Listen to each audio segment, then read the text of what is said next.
Hello everybody, it's Mike from TMA, and today I'm going to do something a little bit different. I'm going to show you how to do something I believe everybody should know how to do on their car, and that is how to change the oil. Let's get started. We first need to get the truck off the ground. I like to use these heavy-duty plastic ramps because they're safe and easy to use. Just make sure there's a spotter watching you,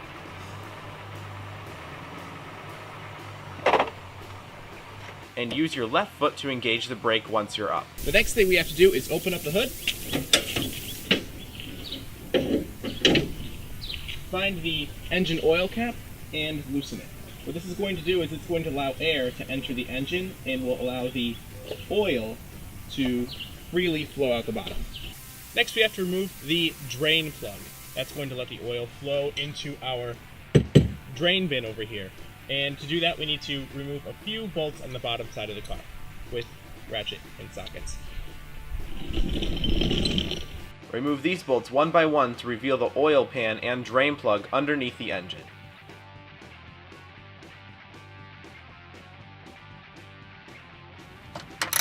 This last bolt you can just loosen, and then we can swing the whole thing over. Swing it the other way.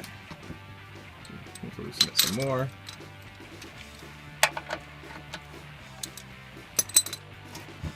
There we go. So, with the drain pan placed underneath the drain plug, simply unscrew the plug and let all that old, nasty oil out of the car. Now, that drain plug that we took out, we're actually not done with it. We actually have to clean it off because most drain plugs in cars today have a magnetic tip that catches any metal debris or shavings that come up when you're driving your car. And it's important to clean those off. So what we're going to do is we just take our paper towels, we just clean this tip off the best we can.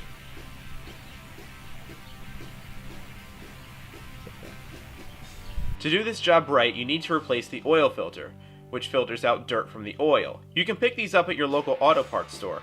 Most stores have a catalog which you use to make sure you buy the right filter for your car. To prepare the filter, you'll need to fill it up with oil. You may have to keep filling it a few times due to the oil getting soaked in the filter medium. Once it's filled up, use a drop of oil on your finger to wet the seal on the perimeter. Be sure to put the drain plug back on the car before trying to remove the old filter.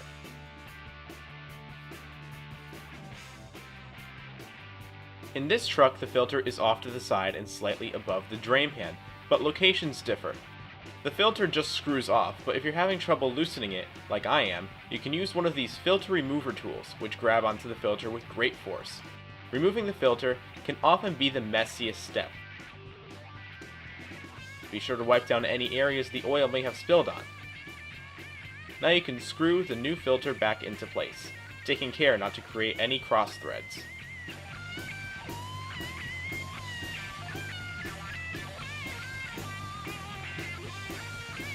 okay, once you have the threads set, you're going to just spin it on. And once you feel it, the gasket touch the surface of the car, at that point it's just one full turn. So right now, one full turn. You might not get there, it's okay if it's like 3/4 of a turn, but you want to try and get it to one full turn. And there we go. Once your car is completely drained of oil and you've replaced the oil filter, now comes the time when you need to fill it with oil. I know that this truck takes 7 quarts of oil, and you can find out how much you need to put in your car by looking in the owner's manual. You want to make sure that you're using at least a synthetic blend that will help prevent oil sludge as your car gets older. And you want to make sure that you're putting the right amount of the right type of oil by checking on your cap. I know this car takes 5W30, so I have 7 quarts of 5W30. Now let's get the filler up.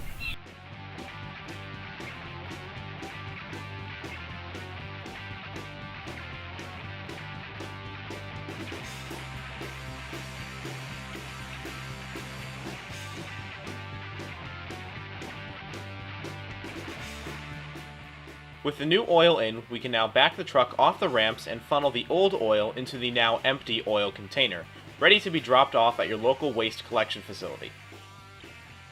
Finally, one last check of the dipstick shows that this truck is full of clean oil, good for the next 5,000 miles. Hopefully you guys enjoyed this little how-to. I had fun making it for you. Be sure to check out Q30television.com for more Q30 content.